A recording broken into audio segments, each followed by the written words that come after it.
राधे राधे। आपकी अपनी अमृत कलश चैनल में आपका स्वागत है। हम सुन रहे हैं भगवान श्री कृष्ण का जीवन चरित्र।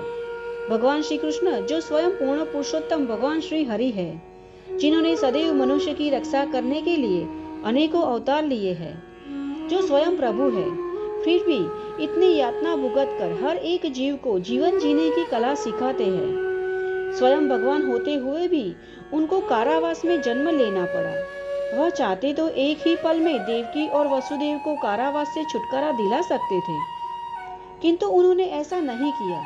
स्वयं भगवान होते हुए भी उनके जीवन में जो उतार चढ़ाव आते हैं, ऐसी विकट स्थिति में भी मनुष्य अपने आप को कैसे स्थिर रख सकता है, वह सीख को हर एक साधारण मनुष्य को अपने जीवन में सीखना चाहिए, जिसे जीवन में उतार कर भगवान श्री कृष्ण के शुद्ध भक्त बनने का प्रयास तो अवश्य करना चाहिए, है ना?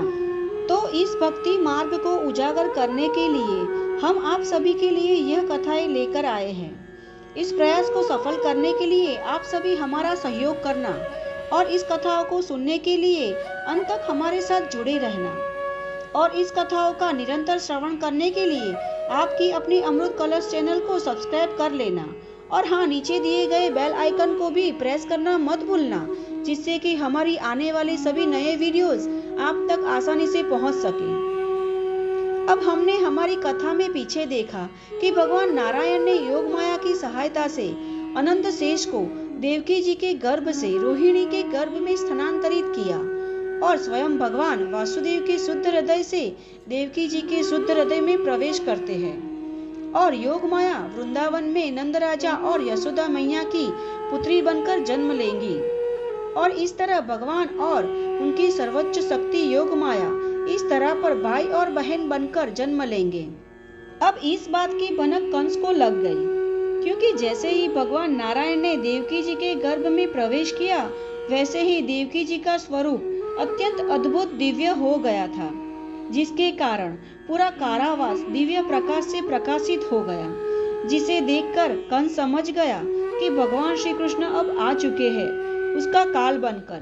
कंस अत्यंत भयभीत होकर सोचने लगा कि वह अभी ही देवकी की हत्या कर देगा, किंतु फिर उसकी प्रतिष्ठा मान उसके आड़े आ गए, और वैसे भी वह जानता था कि भगवान के उद्देश्य को कोई निष्फल नहीं कर सकता। बस इसीलिए उसने हाल के लिए देवकी को जीवित छोड़ दिया और भविष्य की प्रतिष्ठा करने का उसने निर्णय लिया, किंतु उसका मन पूर्ण पुरुषोत्तम परमेश्वर के लिए घृणा से भर गया था। देवकी के अभी तक के जितने संतान थी, उसने उसकी क्रूरता से हत्या कर दी थी, वैसे ही आने वाले संतान को भी जन्म के साथ ही मार डालेगा। ऐसे इरादे से उसने बालक के जन्म की राह देखने का निर्णय लिया। अब पूर्ण पुरुषोत्तम भगवान के साथ प्रतिशोध के सागर में डूबते हुए कंस को उठते बैठते खाते सोते चलते हर एक समय उसके जीवन की सर्व अवस्था में कृष्ण और विष्णु के ही विचार आने लगे। उसका मन पूर्ण पुरुषोत्तम भगवान के विचारों में इतना डूब गया था कि वह अप्रत्यक्ष रूप में अपनी चारों ओर केवल कृष्ण और विष्णु को ही देख सकता था।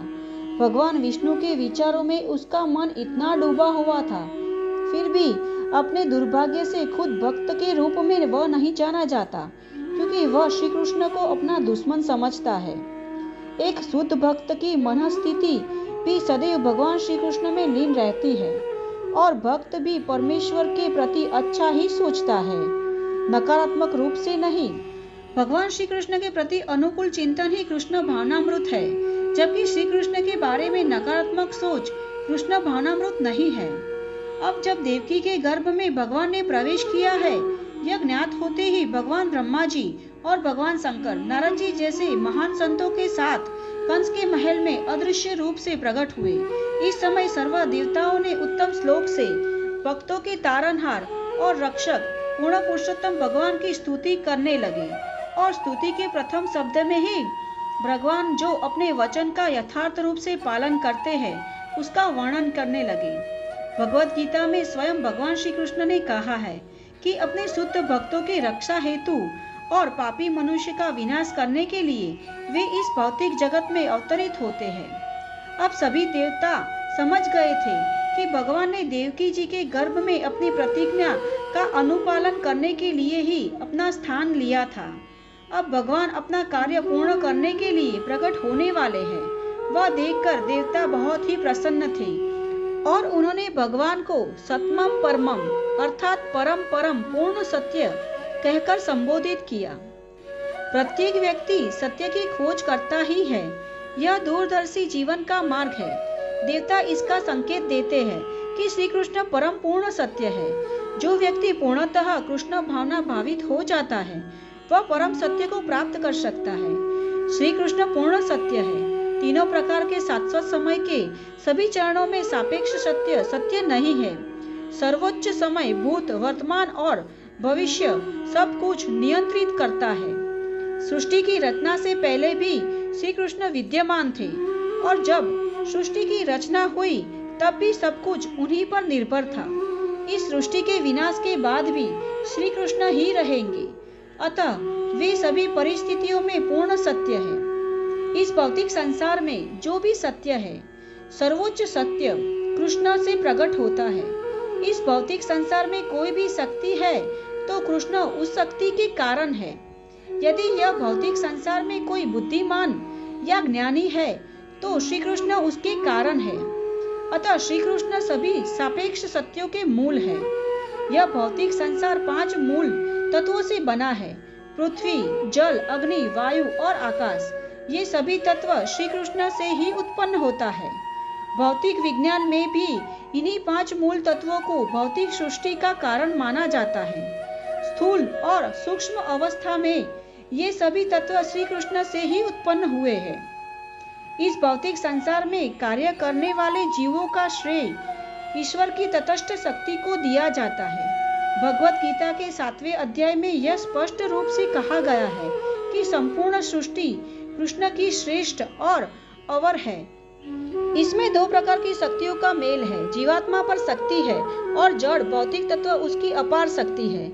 अव्यक्त अवस्था में सब कुछ श्री कृष्ण में ही निवास करता है। अब देवताओं ने तो भौतिक सृष्टि के विश्लेषणात्मक अध्ययन के बजाय पूर्ण पुरुषोत्तम के साथ भगवान के सर्वोच्च स्वरूप की भक्ति पूर्वक स्तुति जारी रखी। उन्होंने कहा, हमारे प्रिय भगवान, आप यदुवंशी के रूप में प्रकट हो रहे हैं। इससे पहले भी आपने मत्स्य अवतार, कुर्मा अवतार, हंसा अवतार, रामचंद्र भगवान, परशुराम और ऐसे कई अवतार के रूप में प्रकट हुए थे। इस सभी अवतार में आपने अपने भक्तों की रक्षा की है और वर्तमान में भी स्वयं पूर्ण स्वरूप से तीनों लोगों की रक्षा करें और हमारे जीवन की सभी बुराइयों को दूर कर और शांतिपूर्ण जीवन जीने के लिए हम आपसे प्रार्थना करते हैं। अब देवकी जी उसके भाई कंस से अत्यंत भयभीत होने लगी थी क्योंकि उसने देवकी के सभी निर्दोष संतान की हत्या कर दी थी। वह श्री कृष्ण के लिए भी अत्यंत चिंतित थी। देवकी जी के भय और उनकी चिंता को दूर करने के लिए सभी देवी देवता देवकी जी को समझाने के लिए कारावास में भी आए, उनको शांत किया और उनके पुत्र को कंस मार डालेगा ऐसा तनिक भी भय न रखे। उन्होंने देवकी जी को समझाया कि प्रिय देवकी माता, आपके गर्भ में पूर्ण पुरुषोत्तम परमेश्वर उनकी सर्व अंशावतार के साथ प्रकट होने वाले हैं। आपके उद्धार हेतु प्रकट होने वाले वह पूर्ण पुरुषोत्तम भगवान ही है। तो इसीलिए आपको आपके भाई कंस से तनिक भी भयभीत होने की आवश्यकता नहीं है। भगवान श्री कृष्ण सभी की रक्षा करने के लिए ही प्रकट होने वाले हैं। वह उनके अंश अवतार अनंत शेष बलराम जी के साथ प्रकट हो रहे हैं। आपके गर्भ में जो श्री कृष्ण है वह सर्व जगत के पालनहार है। वह तो केवल जगत के भार को कम करने हेतु नहीं आ रहे हैं, किंतु सभी यदुवंशियों के रक्षा करने और कंस के अत्याचार से सभी को मुक्ति दिलाने के लिए ही इस सृष्टि पे अवतरित हो रहे हैं। और वैसे भी वह तो पूर्ण पुरुषोत्तम भगवान है, तो आप कंस से जरा भी भयभीत न हो। कुछ ही समय में वह इस सृष्टि पे अवतरित होंगे सबके कल्याण हेतु। अब इस तरह देवकी जी को समझाते हुए देवता भगवान श्री कृष्ण के आगमन की प्रतीक्षा करने लगे। अब देर नहीं है, वह शुभ घड़ी आ ही गई जब भगवान इस सृष्टि पे जन्म लेकर इस तरह को पावन करेंगे। तो चलिए हम भी भगवान श्री कृष्ण के आगमन की तैयारियां करते हैं और प्रार्थना करते हैं कि हमारे हृदय में भी विराजमान होकर हमें उनकी शुद्ध प्रेमा भक्ति प्रदान करें।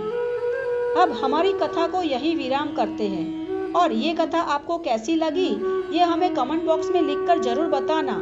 और यदि आपको हमारी कथाएं अच्छी लगती है तो इसे लाइक करना और ज़्यादा से ज़्यादा लोगों तक शेयर करना, जिससे कि इस कथाओं का श्रवण करने का लाभ और पुण्य फल सभी को मिल सके। तो चलिए हम मिलेंगे भगवान श्री कृष्ण की जन्म की कथा के साथ। तब तक के लिए राधे राधे।